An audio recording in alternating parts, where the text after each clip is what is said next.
So last week, my video expose on Nestle and their horrible, disturbing practices in Malaysia that are leading to obesity went viral. And about 1 million people watched the video. Some 17,000 people, mostly in Malaysia, shared it on their Facebook, and Nestle actually responded.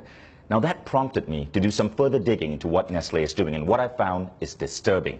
That's what I'm going to talk about in this video. See, Nestle says that their drink Milo is a health drink. They run ads telling kids to drink Milo every single day. They say that Milo gives you energy. What they don't say is that Milo actually makes you fat, that no real athlete would put this in their body, and that energy comes from sugar spikes. This is milk, and this is actually Nestle milk. So see, Nestle, I don't dislike all your products. Your milk is actually pretty good. I wish you would stick to milk rather than coming up with useless crap like Nesquik and Milo.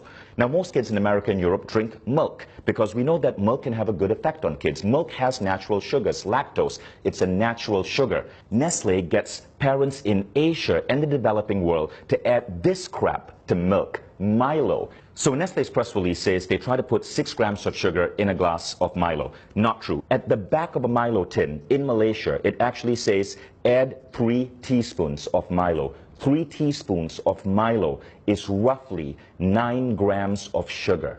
Now you want to know what 9 grams of sugar looks like? 9 grams of sugar is roughly this. This are Nestle bonbons. This is a candy that Nestle markets. Each one has 3 grams of sugar. Candy itself is fine. My kids will eat this maybe once every 2 weeks or so. But Nestle's advertising is basically telling moms in Malaysia to add Milo to kids' milk, which is the equivalent of putting 1, 2, 3 bonbons in a glass of milk before sending that kid off to school. Now, what do you think that does to this kid's body, to this kid's cognitive functioning? This much sugar comes really close to the daily recommended sugar allowance for an adult, which is 25 grams. A glass of Milo, 20 grams of sugar. But that's only the start of the bullshit.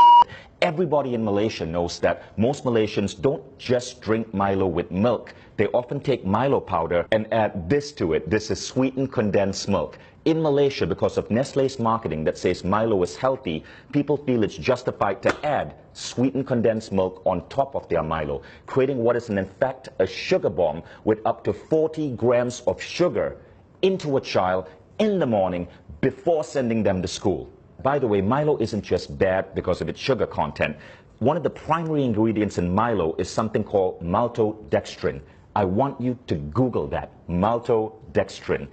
This is what Nestle is having us put into the bodies of Malaysian children. Now, if you think Nestle is content with just screwing up kids' milk drinking habits in the developing world, think again. This is what a reader sent me from Australia. In Australia, the Nestle ads for Nesquik, their chocolate milk drink, says, make ordinary milk into extraordinary. Ordinary milk is a nutrient-dense drink that's healthy for kids. But Nestle is getting kids to pour this crap called Nesquik into their milk. Now, you want to know the sugar content of Nesquik? Check this out. In 11 grams of Nesquik, there are 8.8 grams of sugar. That's 80% sugar, which is why in Britain the government banned Nestle from advertising Nesquik as a great start to a child's day. Now, it would be disturbing enough if Nestle was simply, as a massive food company, screwing up the way kids drink milk, but they're also screwing up breakfast. So this is a breakfast cereal from Nestle called Strawberry Minis, right? Strawberry Minis, there's a picture of a strawberry here. It looks healthy in every way, but then you read the ingredient label. And by law, Nestle has to list ingredients in order of most common. Here's the ingredient label for Strawberry Minis. Number 1 ingredient, sugar. Number 2 ingredient, palm oil. Number 3 ingredient, glucose syrup. Number 4 ingredient, maltodextrin. Number 5 ingredient, cornstarch. Number 6 ingredient, salt. You don't get to strawberry till number 7, and it's strawberry powder, 0.3%. 0.3%, 1/300 of this is actual strawberries. Nestle, why don't you be honest and just call this sugared maltodextrin minis? At least there'd be truth in your advertising. Now, in the press release, Nestle justifies the addition of sugar in this way. It's to maintain the taste that Malaysians are used to. That's like a drug dealer saying, I have to keep giving my client cocaine because he's used to the high of cocaine. which is an actual apt example because scientific studies are now showing that sugar is as addictive as cocaine. Consuming sugar produces effects similar to that of cocaine, altering mood, possibly through its ability to induce reward and pleasure, leading to the seeking out of sugar. Nestle puts sugar in their products because it gets you hooked on them, so you keep buying Nestle products, which is why their stock is continuously growing the more addicted you get. Nestle has successfully made Malaysia the world's highest per capita consumers of Milo. Nestle's mission and vision say this: to be the world's leading nutrition, health, and wellness company. Let's think about that. If the world's leading nutrition, health, and wellness company is telling our children to pump this into their body, what does this say about the future of the human race? And I am not at war with you. We, the 17,000 people who shared my video, the millions who viewed it, we all are at war with bad health and obesity. It's killing us, literally. It's making our kids obese. It's reducing the performance of our children in school. All we want you is to be on our side and to live up to your damn mission. And that means being truthful in your advertising and not putting craptastic, sugary like this and calling it food.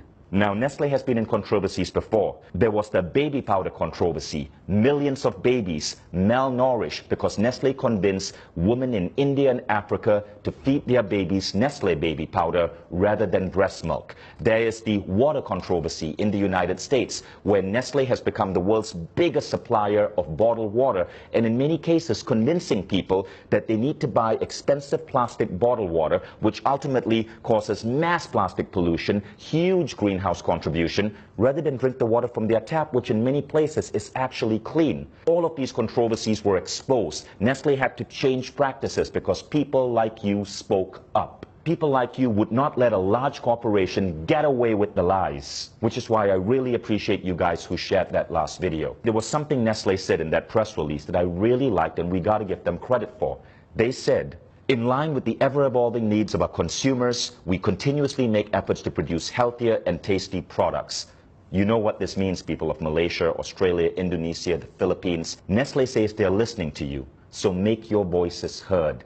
Share this video, dub this video in your native language. You can even take the script from this video and the previous video, act it out yourself, put it up on your YouTube channels. You get the views. Share it with your friends on WhatsApp, share it on Facebook, spread this video. Nestle says they are listening to you. Let's see if that's true or it's another Nestle lie.